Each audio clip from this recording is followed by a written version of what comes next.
when we had leadership workshop, as Miss Simiwa help us with self-awareness. And now I'm aware of what I have as my potential. I don't know I can talk and make people laugh. I don't know I'm the funny type. I won award for the most funniest girl, most active participants, and was likely to be president. Most likely to be president. So is it possible that we'll have to wait till you're ready to get our first female president in Nigeria? If everybody can take the challenge. If anyone is ready to be the first female president, then the person should go on. But now by 2030, I'll be one of the female president if one come before me. But if not by 2030, then I'll be the first female president of Nigeria. Oh, yeah, wow. I hope I stay alive to see that. Agatha, yes, sir. What was your experience? My experience has been quite amazing there. Because at first, before going to that camp, I never knew that things were going to go far beyond what I expected. When I go there, the camp has compelled me to think beyond my capacity, to think above anything else I could have possibly dreamt of. Apart from that, I think that the camp has been has impacted a lot of knowledge into me. It has made me understand and be aware of who I am. It has made me discover myself and my potentials. So what potential did you discover in yourself here? I discovered that as a human being, when you succeed, you're supposed to give back to the society. Why? When you get this success and this feeling of succeeding in life, at the point you just have to give back to the society. You have to contribute to your country. You have to make your nation great. You have to make sure that those around you have the impact of your success and all of that. So it's not just about you succeeding, it's about you also impacting on others. Now tell me some of the sessions that you attended. Tell me about the sessions. Like human changing things. Then Ms. Solajima Kadeno talked, and I was inspired by what she said. She said human validity is not in house chores, although everyone must be capable of doing the house chores. But human validity is what they have been able to impact onto the society. As women, we should not feel inferior, because there should be gender equality. And I think that has really boosted up my morale.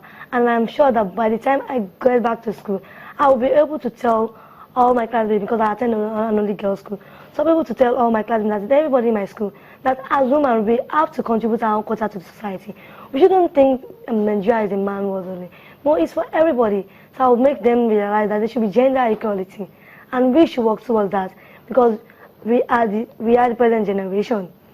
Everybody is thinking that we should be the one to develop Nigeria, and we should be the one to develop Nigeria. So I think people should just wait for me, because by the time I get there, I will do my best. Okay, you know what, Agatha, she talked about the session that impacted her. What about you? What is that session that you would say, after the session, this happened to me? Well, I did experience a lot of things there, but the session I joined the most was where we were asked to make a vision board. They get to place all the things you want to achieve in the future, all the things you're planning, your set goals, all the things you know that at this particular time I will for sure achieve it. Apart from that, we also watched He Named Me Malala. And from the movie, I was like greatly inspired, because at that time I had this awakening feeling in me. Felt like, imagine a girl of my age, though she was 15 at 2013. That means by now she'll be older than me. But at that time, even with her age, she never felt like I'm inferior to this person. She felt like no one can stop me from speaking. No one can stop me from encouraging others. And at the point where she was shot, when she was asked to speak, she told them that they thought that shooting me a bullet at my forehead will silence me. But no, that has been able to kill the fear in me. That has, instead of killing the fear in me, has been able to, has given birth to a courage, has given birth to this force that can make me even go further than I've been doing before. So at that point in time, she felt like, no, this one cannot stop me from achieving what I want.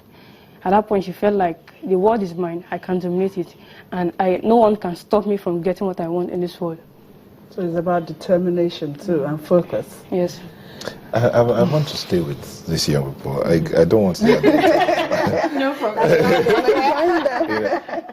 You are talking about being the next, being one of the female presidents of Nigeria, if not the first female president. What advice, what do you think about leadership in Nigeria now? And what should the leaders of today and tomorrow be doing? Excellent question, sir. When I look at Nigeria, I feel like the men are the one dominating it, and it shouldn't be so. There should be gender equality, because we are at a particular time in history when powerful nations have been dominated by women, like Angela Merkel in Germany, Theresa May in UK, and Hillary Clinton currently running for the presidential post in the United States.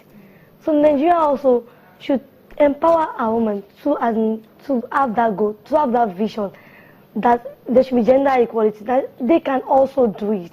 Nigeria, we can do it. We are the giants of Africa. There is nothing we cannot do, the best. So what I would advise the leaders to do is that they should also create sessions where people will come, where they will educate young things, they will inspire us, they will make us know the history of Nigeria, because we don't really know the history of Nigeria, and we should know it. We should know, because I only get to know more about Nigeria during history class, and it shouldn't be so. They should try to create something that we will know more about Nigeria. We have to know, they have to help us, so we will know our potentials, we will know what we can do, and they should try to encourage us, because they are not really encouraging. Now, then let me come back to Simi. Yes, these girls are fantastic, you know. To me, they're doing very well. What about the boys? Yes. What happened to the boys? Yes.